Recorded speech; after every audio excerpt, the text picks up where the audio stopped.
yetmas harom qiymatli bo'ldi. O'qilgan Qur'onga quloq tutilmas shaytonlar semirdi, quvvatli bo'ldi. Harom bilan xamir tutdi dunyoni. Fasod ishlar qilgan hurmatli bo'ldi.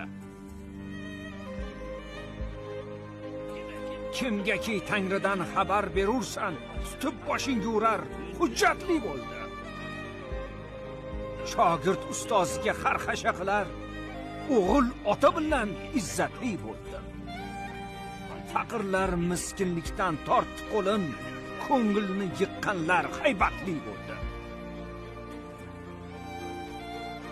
Payg'ambar o'rniga o'tgan xo'jalar